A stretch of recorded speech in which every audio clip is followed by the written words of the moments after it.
Hello बच्चों, मैं हूं आरती चौहान और आज करेंगे हम वर्कशीट नंबर 23 जो कि मैथ्स की वर्कशीट है कक्षा 9 की।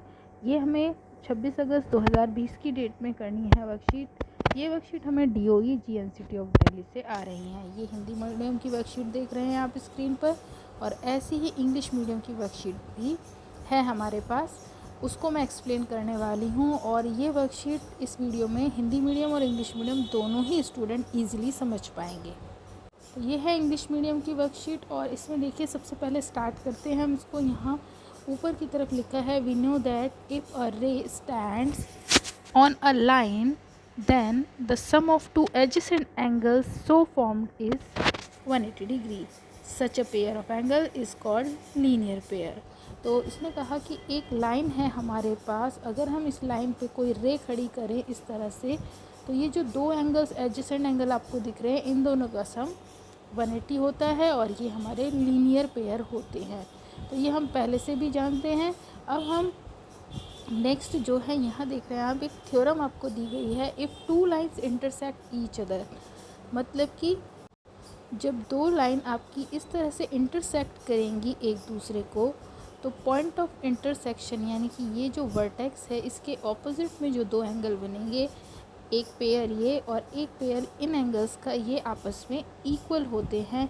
इन द फिगर 1, ये आपकी 1 फिगर है, the line AB and CD intersect each other at the point O। As a result two pair of vertically opposite angle, these two pair of opposite angles are formed, angle 1 and 2, angle 3 and 4। तो हमें ये show करना है कि 1 angle 2 के और 3 angle 4 के equal है। तो देखिए बच्चों, ये मैंने आपके लिए थ्योरम का स्टेटमेंट भी लिखा है और इसका प्रूफ भी दिया है यहाँ पर।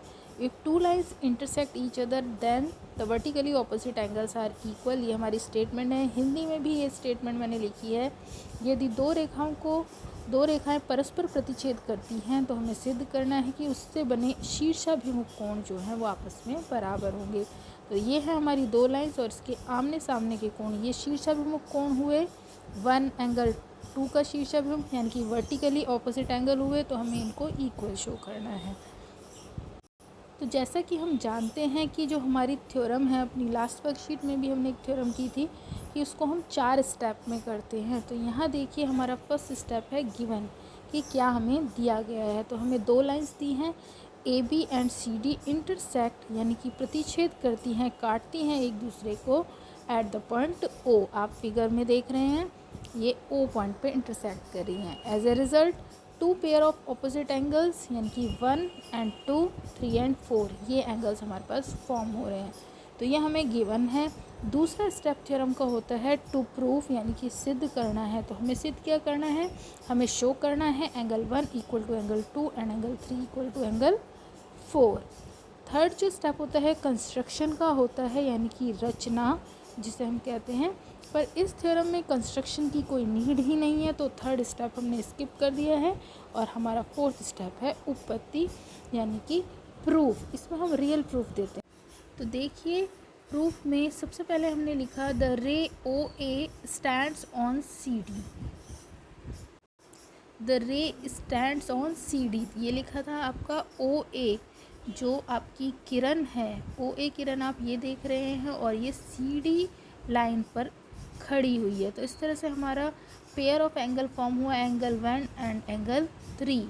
इसको हम लीनियर पेयर कहते हैं, जैसा कि हमने वर्कशीट के बिगनिंग में किया था। तो ये लीनियर पेयर है, तो इन दोनों एंगल्स का सम होगा 180। यानी कि लीनियर पेयर जो है इसको हम हिंदी में रैखिक युग्म के नाम से जानते हैं। तो एंगल 1 और 3 का सम हुआ 180। इस स्टेटमेंट का नाम मैंने 1 रखा। सिमिलरली जो आपका OD रे है, मैं आपको शो करती हूँ।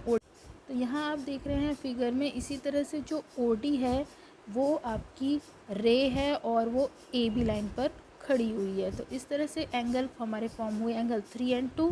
तो ये भी हमारा लीनियर पेयर होगा और इसका सम 180 होगा। तो 1 और 2 स्टेटमेंट में आप देख रहे हैं दोनों जो लेफ्ट हैंड साइड हैं वो 180 और 180 के ही इक्वल हैं, तो ये आपस में इक्वल होंगे। तो 1 + 3 इक्वल टू हुआ 2 + 3। यहाँ पे सेम नंबर आप देख रहे हैं, एंगल 3 और एंगल 3 की कैंसिलेशन होगी, तो इससे हमें आंसर मिलेगा कि एंगल 1 इक्वल टू एंगल 2 आपका होगा। और यहाँ हमें यही प्रूव करना था कि एंगल 1 इक्वल टू एंगल 2 है, यानी कि vertically opposite angles are equal.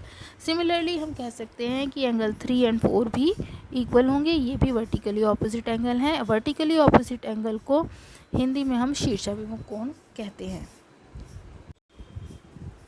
अब आगे हमें वर्कशीट में एक क्वेश्चन भी सॉल्व करके दिया है। The ray O S stands on line POQ, ये आप POQ लाइन देख रहे हैं, और रे OS जो है इस पर स्टैंड करती है ये लाइन। इस तरह से OR और OT जो आप ये देख रहे हैं डॉटेड रेज जो देख रहे हैं R angle bisector of angle POS and angle SOQ। इन दोनों एंगल्स, ये जो दो एंगल्स हमारे फॉर्म हुए, इनके बाइसेक्टर्स हैं ये जो डॉटेड रेज हैं RO एंड OT। तो हमें इस तरह से एंगल जो फॉर्म हो रहा है हमारा ROT, ये एंगल आप देख रहे हैं ROT, यानी कि ये एंगल, इसकी मेजरमेंट आपको फाइंड करनी है। हिंदी में भी देखिए एक्सप्लेन करती हूँ।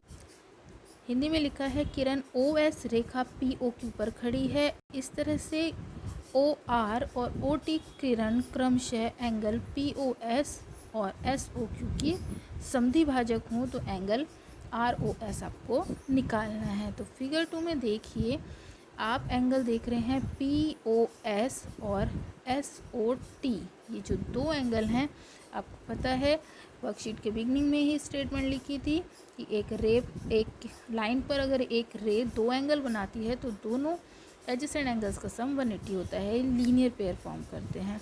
तो ये हमारा इन दोनों एंगल्स का सम 180 हुआ। अब हमें पता है कि इस पर x ये एंगल है, ये एंगल x है। x ही क्यों रखा है इनका ना, दोनों इक्वल हैं क्योंकि ये जो लाइन बीच में आप रे देख रहे हैं ये बाइसेक्टर है। इसी तरह से ये एंगल y है और इतना एंगल ये भी y है, तो इन चारों का जो सम है वो 180 होगा। अब x और x हुए 2x and y plus Y is 2y is equal to 180। दोनों से हमने 2 कॉमन लिया और x प्लस वाई का सम 190। और x प्लस वाई अगर आप फिगर में देखें तो आप फिगर में देख पा रहे हैं कि एक्स वाई जो है वो आपका ये एंगल है और इसका जो सम है वो हुआ 90। और इस एंगल का नाम क्या है, एंगल ROS, जो कि हमें फाइंड आउट करना था। अब आगे हमें वर्कशीट में दो क्वेश्चन दिए गए हैं सॉल्व करने के लिए। ट्राई दीज में हमारा फर्स्ट क्वेश्चन है if POY is equal to 90। इस फिगर में अगर आपको POY एंगल 90 गिवन है और A और B का रेशो दिया है 2:3, तो आपको C एंगल फाइंड आउट करना है। तो देखिए क्वेश्चन स्टार्ट करते हैं रेशो से। A रेशो B 2:3 दिया है तो हम A का वैल्यू 2x और B का वैल्यू 3x ले लेंगे। अब यहाँ फिगर में देखिए 2x 3x और 90 का सम 180 होगा क्योंकि ये आपकी लाइन है और ये इस पर एक रे खड़ी है, किरण है। तो इस तरह से ये जो दो एंगल बने इन दोनों का सम होना चाहिए 180 क्योंकि ये आपका रैखिक युग्म यानी कि लीनियर पेयर बना रहे हैं। अब आगे तो कैलकुलेशन है, 2x प्लस 3 हुआ 5x और यहाँ ये 90 180 में से माइनस होकर 90 हो गई राइट साइड। दोनों तरफ हम 5 से डिवाइड करेंगे तो हमारे पास x का वैल्यू आएगा 18। अब b जो है उसका वैल्यू है 3 मल्टीप्लाई बाय x यानी कि 54। यहाँ पे हमने x की वैल्यू सब्स्टिट्यूट की है। अब फिगर में आप देखेंगे कि जो ये आपकी लाइन है MN, इस पर रे CX जो है खींची गई है, तो इससे C और B जो दो एंगल आप देख रहे हैं ये लीनियर पेयर फॉर्म कर रहे हैं। तो B और C का सम होना चाहिए 180। यहाँ पे हमने वैल्यू लगाई B की तो एंगल C हुआ हमारा 180 माइनस B का वैल्यू है हमने पहले से ही निकाला है 54, तो इसकी वैल्यू आ गई 126 डिग्री।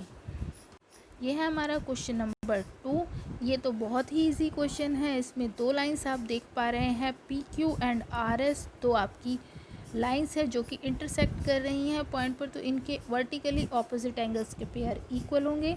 तो इसका मतलब हुआ कि y जो है वो आपका 50 डिग्री हो जाएगा सिंपली, और जो x और z हैं वो भी इक्वल हैं। तो देखिए एक्सप्लेनेशन मैं आपको बताती हूँ। यहाँ पर angle y equal to 50 degree given है और x और जो y है ये दोनों ऐसे लाइन पर लीनियर पेयर फॉर्म कर रहे हैं। दोनों एंगल्स एक स्ट्रेट लाइन फॉर्म कर रहे हैं, तो ये रैखिक युग्म हुआ। दोनों का सम 180 हुआ। तो इससे हम x की वैल्यू निकाल लेंगे, क्योंकि y आपको 50 गिवन है, y 50 होगा, क्योंकि वर्टिकली ऑपोजिट एंगल आप देख रहे हैं इक्वल होते हैं। तो यहाँ x की वैल्यू हुई 180 में से 50 गया 130 डिग्री, और जो आपका 130 एंगल है यानी कि x, वही वैल्यू z की भी होगी, क्योंकि ये आपके शीर्षाभिमुख कोण यानी कि वर्टिकली ऑपोजिट एंगल्स होते हैं। तो ये हमारी आज की वर्कशीट थी, worksheet number 23। I hope guys आपको ये वर्कशीट बिल्कुल अच्छे से समझ आई होगी। अगर आपको वर्कशीट समझ आ रही हैं और मेरी क्लासेस अच्छी लग रही हैं तो आप मेरी चैनल को लाइक, शेयर एंड सब्सक्राइब करना ना भूलें। और सब्सक्राइब करने के लिए आप बेल आइकन दबाएं, और लाइक करने के लिए आप थम्स अप का जो बटन है उसको क्लिक करें। Thank you.